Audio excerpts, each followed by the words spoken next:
Hi everyone, it's Danielle. Welcome back to my channel. In today's video, I am bringing you to the Goodwill bins for the very first time. This is also my first time here. I think we've had this here in Houston for about a year now. I do remember going around last Christmas to this location and everything in the store was 75% off, and I was extremely confused about that, but I'm assuming this is why, because they turned it into a bins shortly after. So it has taken me a while to get out here. I'm not sure why. I heard a lot of mixed reviews about it from people in Goodwills while shopping, that it just wasn't that great. So I think that's what kept me from coming out here sooner. But after this trip, I will definitely be coming back. My first impression, I would say, is just it's extremely chaotic.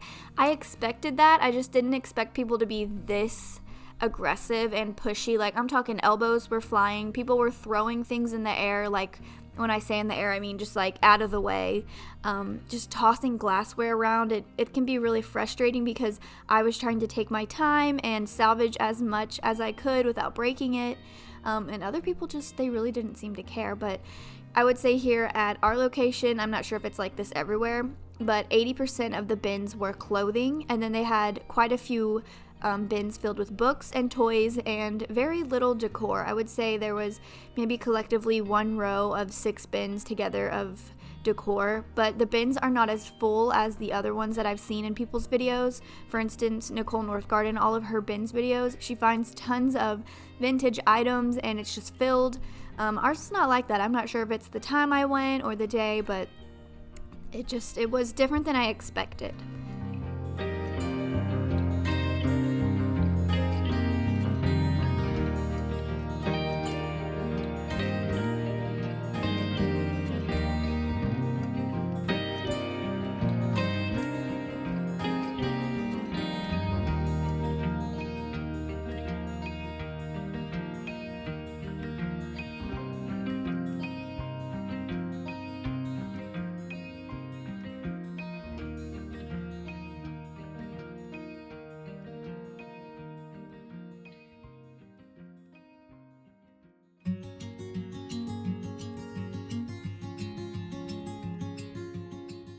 I will say that if you cannot watch videos where the camera is really shaky or it makes you dizzy, this is definitely not the video for you. It is just impossible to hold the camera still while dodging elbows and people being so close to me, and then also trying to use my other hand to dig.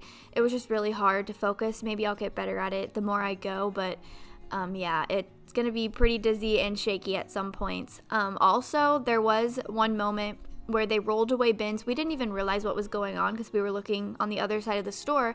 I just heard yelling and I looked over and one of the employees were yelling at everybody to stand back and line up, and then they rolled out a new row of bins, and then he said, "All right, go." And then everybody started going insane. They looked like little raccoons digging in these bins, throwing things around. People were just scooping up armfuls of books and throwing them in their cart, not even looking at them, reading them, nothing, just throwing them in the cart. And then I saw them later pulled over on the side looking them up on their phone. So I imagine all of those people were resellers, but I just am not that desperate, not to use the word desperate in like a negative way. I just felt like it was a little too much, like they were acting a little insane for me.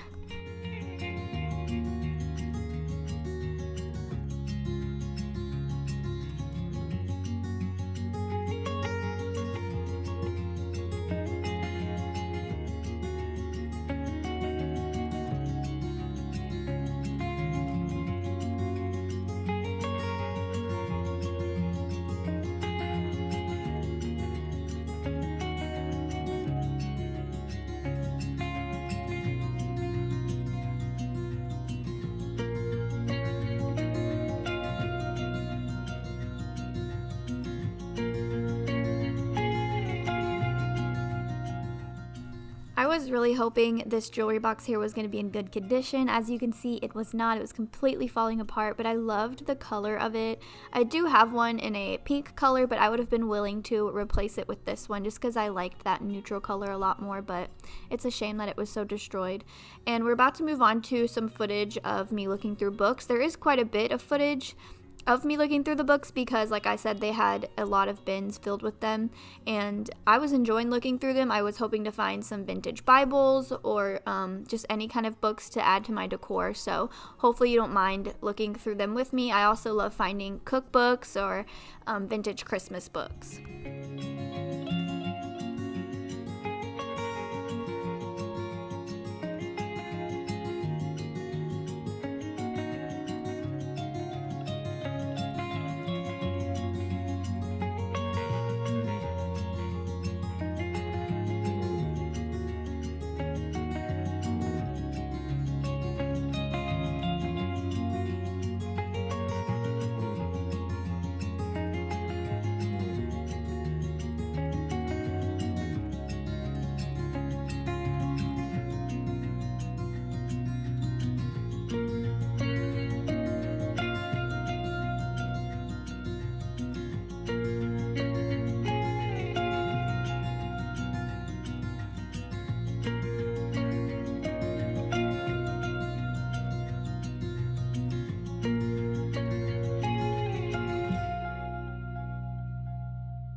If you're from the area, this location is in Greenspoint. It's literally right across the highway from the Greenspoint Mall.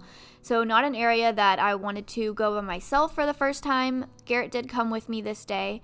But now that I know exactly how to get there, I'm willing to just drive straight there and then straight home afterwards. So I'm going to be a little more comfortable going there alone. It's just not in a good area, and I don't like to go there.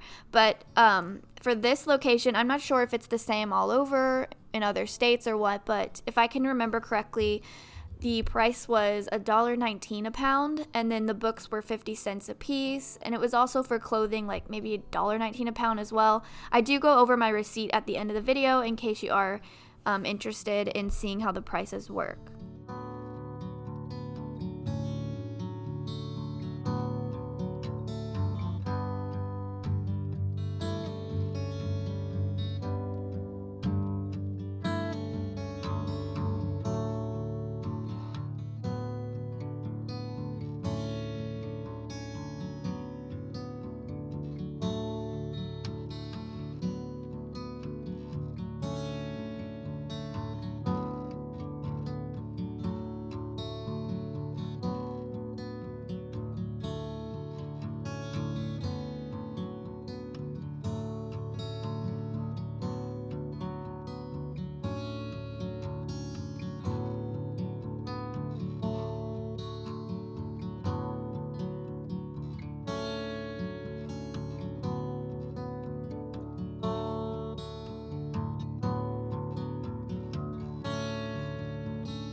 So we are coming up on the haul here in just a second. If you enjoyed this video, please let me know down below, because I will continue to go and film them, but if the majority of you don't care to see Goodwill bins videos, I won't even bother. I'll just go and then include the things I've bought in a sit-down haul. So definitely let me know down below in the comments how you feel about these videos, and yeah, just give me your feedback.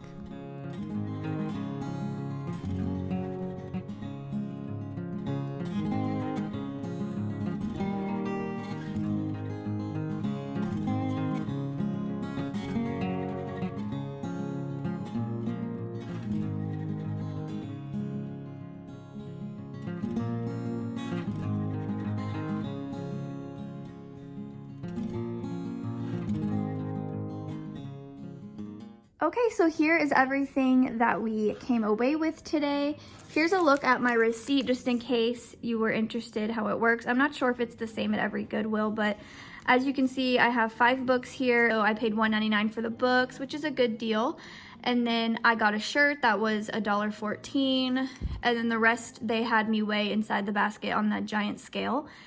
Which cost me $21.42. Garrett also got a giant like helicopter plane thing that you fly in the air that he thinks he can resell, which is not included here, so that was also included in the total, and my total was $26.57. So I'll start with the books that I got here.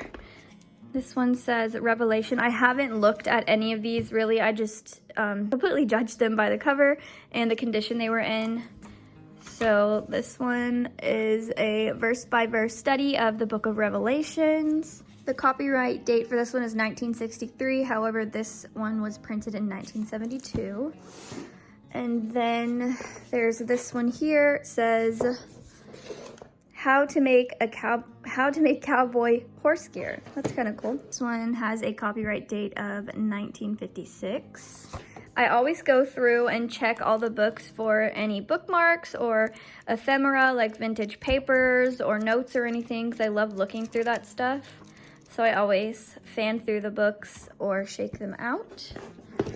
I grabbed this little cookbook. I just really like old cookbooks, and I thought this one was pretty. It says Excelsior House. Is that how you pronounce that? Jefferson, Texas. And then it doesn't have a ton of illustrations, but it had a few that I thought were pretty. The copyright date is 1968. Let me see if I can find one to show you. Here's one here. She's so cute making her bread. And here's another. I just think these are so pretty. So, and then I like this tan one.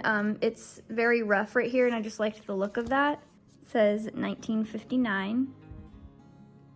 And then I grabbed this red one here for the Christmas time. It says the Redmond's Wonder Book, and it has a copyright date of 1931. It has some fun illustrations inside like this. So yeah, those are the books that I purchased. I also got this cool cast iron trivet. I see people hanging these on the wall, like in small spaces, so I don't hardly ever see them out unless I'm at an antique store, so I went ahead and picked that up. I thought it was really pretty. And I like cast iron things a lot. This I didn't mean to purchase. It was in the bottom of my cart, but I imagine it weighed absolutely nothing. It is a vintage yo-yo string. So I'll have to look this up and see if I could possibly resell it. If not, like I said, it didn't cost much. And then I found these 2 spoons. There's this little bamboo one here. I just thought was cute, really. And then I love this one. I'm assuming this one's more vintage or possibly antique. I love when they have this kind of like shape where they go up out away from the stick like this, if that makes sense. So I'll add this to my crock of spoons. And I got a few little plates here. I saw this. It's a little copper shaker of some sort. There was only one that I saw, but I just thought it was cool. Has some patina on it. So I'll try to incorporate that into my fall decor possibly. And then these just had really nice discoloration and crazing on them. So there was 3 of these little ones, and as you can see, I just love all the discoloration on there. And then it says dishwasher safe Japan. So I just got 3 of those little ones. If you hear noise in the background, Garrett is out working in the garage. Sorry, there's not much I can do to stop it. And then there was just one of these tiny little, I guess, bread plates. And look at all of the crazing. I just love it so much. And this one is unmarked. I got 2 of these, really pretty, kind of like, I don't know what these are called, but they're like cushiony, and they have this like doily material on them, or this lace applique, I guess. And they have a really nice wood frame, and I liked the green color, so I'll see if I can resell these. If not, I might put them in my craft room. This back here, I'm not sure if it's vintage or what, but Garrett basically just told me to get it because he liked it. But it has this cool kind of 3D pop-up image of these lab puppies with all this wheatgrass, and there's a lake in the background. I just really liked the colors. And then, of course, the wood frames. Who knows if I'll be able to make this work in our house, but it wasn't very much money, so why not? And then the last item was this giant crock here. It says Marshall Pottery, Marshall, Texas. I'm not too much of a fan of the blue striped crocks and stuff like that. It is missing the lid. But if I can't sell this on Marketplace, if someone doesn't want to come pick it up, then I'm just going to keep it because it's way too heavy and breakable for me to ship. I didn't notice until we got out of the store that it has this, I think this is called a spigot, but it has this spigot here. But it is really cool. I'm surprised that it was there, just sitting there. So that is going to be it for today's video. Thank you guys so much for watching. I hope you enjoyed my first ever Goodwill bins video. If you enjoyed it, please give it a thumbs up, and I will talk to you guys in my next video. Bye.